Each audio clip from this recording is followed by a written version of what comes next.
All right, after Democrats anointed Vice President Kamala Harris as their presumptive nominee for president, a strange thing started happening, and some watchdogs noticed it. Previous media reports on the vice president and her record all of a sudden started to mysteriously disappear from the archives of various organizations. There were some news organizations that flip-flopped on their previous coverage of her. We've seen candidates pivot on the issues, but to have web pages scrubbed from the internet, really?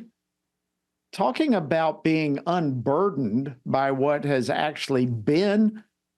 Well, joining me now to discuss this is Joshua Arnold. He's the senior writer at the Washington Stand who has covered this odd occurrence, or some of you may think perhaps it's to be expected from this media. But at any rate, Joshua, welcome back to Washington Watch. Great to have you.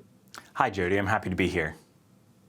Well, listen, there's multiple instances of the media scrubbing the Harris record, both from the time that she was a senator as well as vice president. So let's start with govtrack.us. They literally labeled her the most liberal senator in 2019. What happened there?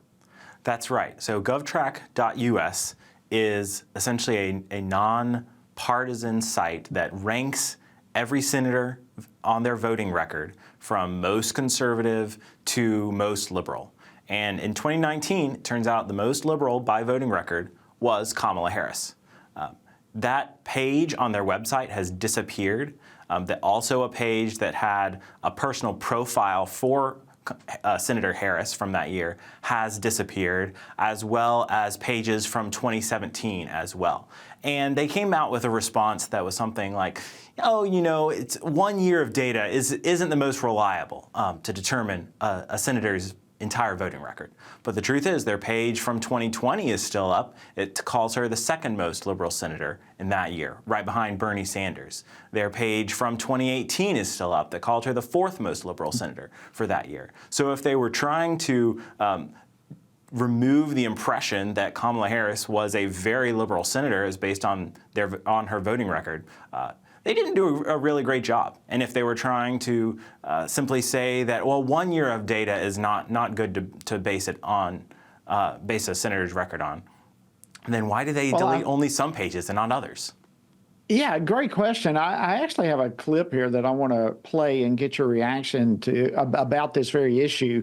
She was asked about it by CBS News when she was running for vice president. Play clip one. You're considered the most liberal United States senator.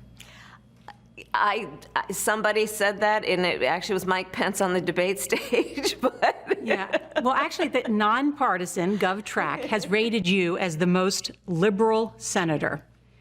You supported the Green New Deal. You supported Medicare for all. You've supported legalizing marijuana. All right, so what changed with all of this?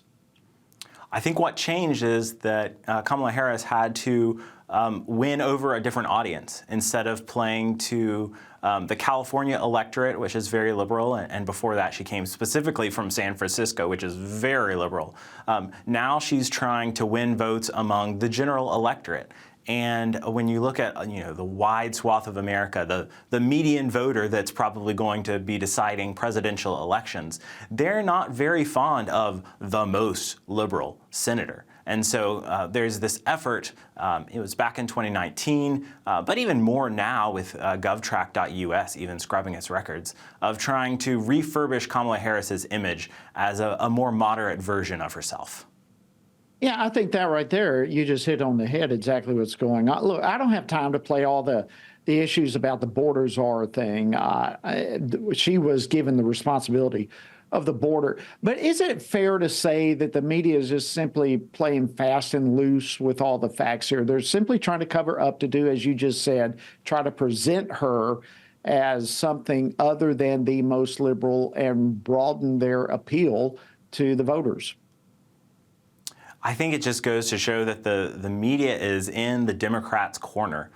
They're working every angle they can to make Kamala Harris appear more likable.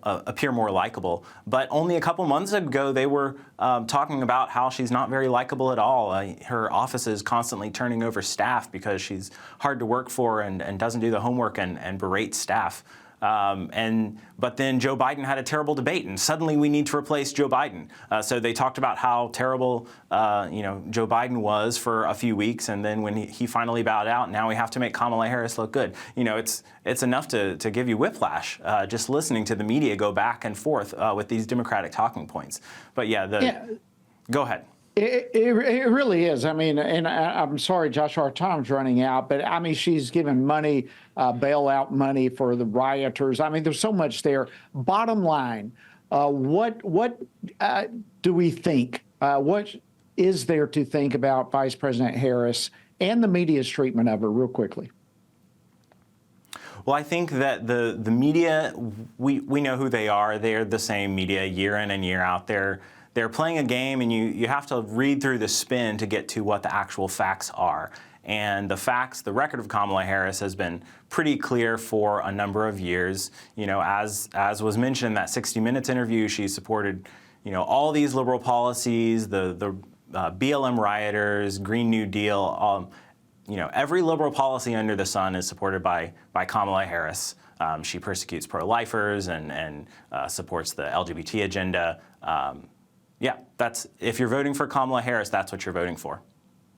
Thank you, Joshua Arnold from the Washington Stand. Great job, and thank you for keeping us informed on the real Kamala Harris.